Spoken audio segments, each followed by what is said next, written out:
انسان کے گناہوں کی طرف مائل ہونے میں یا گناہوں کا ارتکاب کرنے میں ایک بڑا کردار انسان کی نگاہوں کا ہے۔ نگاہیں کسی چیز کو دیکھتی ہیں، کسی چیز کو کیچ کرتی ہیں، اسے دل تک پہنچاتی ہیں، دل اس کے بارے میں کوئی رائے قائم کرتا ہے، نفس کی خواہش کی تکمیل کی کوشش کرتا ہے، تو پھر عملی طور پر انسان قدم اٹھاتا ہے۔ اگر نگاہیں دیکھے نہ تو دل اس کے بارے میں رائے قائم نہ کرے، انسان عملی قدم نہ اٹھائے، بہت سارے گناہوں سے بچ سکتا ہے۔ اسی لیے نبی مکرم صلی اللہ علیہ وسلم نے فرمایا کہ نگاہیں شیطان کے تیروں میں سے ایک تیر ہے، کہ ان کے ذریعے شیطان بہت سارے مومنوں کو جکڑتا ہے، نگاہوں کے ذریعے بہت سارے نیکوکاروں کو گناہوں میں مبتلا کرتا ہے، نگاہوں کے ذریعے بہت ساروں کو شیطان محصور کرتا ہے، قید کرتا ہے۔ ان سے بچنا یہ لازمی ہے۔ خالق کائنات نے فرمایا کل للمؤمنین یغضوا من ابصارہم، اے نبی صلی اللہ علیہ وسلم مومنوں سے فرما دیجئے کہ اپنی نگاہوں کو بچا کے رکھیں، نگاہوں کی حفاظت کریں، نگاہیں جھکا کے رکھیں۔ اب یہ کیسے جھکائی جا سکتی ہیں؟ بعض لوگ کہتے ہیں جی میں ایسی جگہ پر ہوتا ہوں جہاں نگاہوں کی حفاظت ممکن ہی نہیں ہے، میں کپڑے کی دکان پہ ہوتا ہوں جہاں طرح طرح کی خواتین آتی ہیں، میں کیسے نگاہوں کی حفاظت کروں؟ میں ایسی جگہ پر جاب کرتا ہوں جہاں مرد و خواتین کا اختلاط ہے، وہاں پر میں اپنے آپ کو کیسے بچاؤں؟ میں بازار میں ہوتا ہوں، خواتین کا گزر رہتا ہے، میں کب تک نگاہوں کی حفاظت کروں؟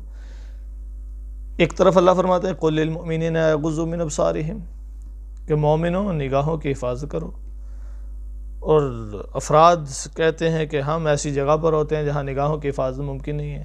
خالق کائنات یہ بھی فرماتے ہیں لا یکلف اللہ نفسا الا وسعہا، کہ ہم جو حکم دیتے ہیں وہ انسان کے بس میں ہوتا ہے، بس سے باہر ہوتا ہی نہیں۔ تو خالق نے جو نگاہوں کی حفاظت کا حکم دیا ہے یہ انسان کے بس میں ہے، اسی لیے دیا ہے۔ اگر یہ ناممکن ہوتا، انسان کی بساط سے باہر ہوتا، تو خالق اس کو کبھی بھی مومنوں کے لیے صادر نہ فرماتے۔ ایک بزرگ تھے، انہوں نے بڑی بہترین مثال سے سمجھایا۔ ان کے پاس ایک مرید آیا، شاگرد آیا، کہنے لگا حضرت میں بازار میں ہوتا ہوں اور میں نگاہوں کی حفاظت نہیں کر سکتا۔ فرمانے لگا اچھا یہ دودھ کا پیالہ ہے، یہ بھرا ہوا ہے کناروں تک، یہ لے کر جانا ہے اور بازار کے اخیر میں میرا ایک دوست ہے اسے دے کر آنا ہے، اور یاد رکھنا اس میں سے ایک قطرہ بھی نیچے نہ گرے۔ اگر دودھ میں سے پیالے میں سے دودھ کا ایک قطرہ بھی نیچے گرا تو میرا یہ دوسرا مرید تمہارے ساتھ جائے گا اور سر بازار تمہیں جوتے مارے گا۔ اگر دودھ اس پیالے سے نیچے گرا تو تمہیں جوتے پڑیں گے۔ وہ کہنے لگا ٹھیک ہے حضور، یہ کون سا مشکل کام ہے؟ دودھ کا پیالہ پکڑا اور بڑی احتیاط کے ساتھ بازار کے اخیر میں جا کر کے مطلوبہ جگہ تک مطلوبہ شخص کو دیا اور واپس آ گیا۔ جب واپس آیا تو بزرگوں نے پوچھا ہاں دودھ دے آئے ہو؟ جی دے آئے حضور۔ گرا تو نہیں؟ نہیں حضور، کیسے گرنے دیتا تھا؟ اگر گرتا تو سرے بازار جوتے پڑنے تھے، بھلا میں یہ غفلت کر سکتا تھا؟ تو پوچھنے لگے جاتے ہوئے بد نظری کی؟ نہیں حضور، بد نظری کیسے کر سکتا تھا میں؟ دودھ پر نظر تھی، اگر نظر ہٹتی آگے پیچھے دودھ گر جانا تھا، دودھ گر جاتا مار پڑنی تھی، بازار میں بے عزتی ہونی تھی، بھلا میں کیسے نظر اٹھا سکتا تھا؟ اچھا واپسی پر بد نظری؟ جی حضور اکا دکا موقع پر نظر اٹھ گئی۔ فرمانے لگے جاتے ہوئے تمہاری نظر نہیں اٹھی، آتے ہوئے اٹھ گئی۔ کیوں؟ اس لیے کہ جاتے ہوئے تمہیں عزت کا خیال تھا، آتے ہوئے وہ خیال نہیں رہا۔ جاتے ہوئے تمہارا دھیان دودھ پر تھا، آتے ہوئے وہ نہیں تھا۔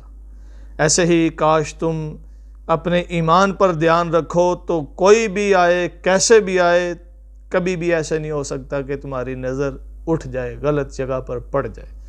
جیسے تم جاتے ہوئے مار کے ڈر سے نظر کی حفاظت کر گئے، ایسے ہی کاش تم آخرت کے ڈر سے اپنے آپ کو بچا لو تو تم کبھی بھی بد نظری نہ کرو۔ تو عزیزان من، ہمیں اپنے من میں جھانکنا ہے، من میں دیکھنا ہے، اپنے ایمان کے پیالے کو دیکھنا ہے کہ کہیں بد نظری کی وجہ سے ایمان کے پیالے میں سے ایمان چھلک کر نیچے نہ گر جائے۔ اگر ایسا ہو گیا تو یقیناً ہم خسارے میں ہیں۔ تو ہم نگاہوں کی حفاظت کر سکتے ہیں، ممکن ہے، ناممکن نہیں۔ انسان کو اللہ تعالیٰ جو حکم دیتے ہیں وہ انسان کے بس میں ہے۔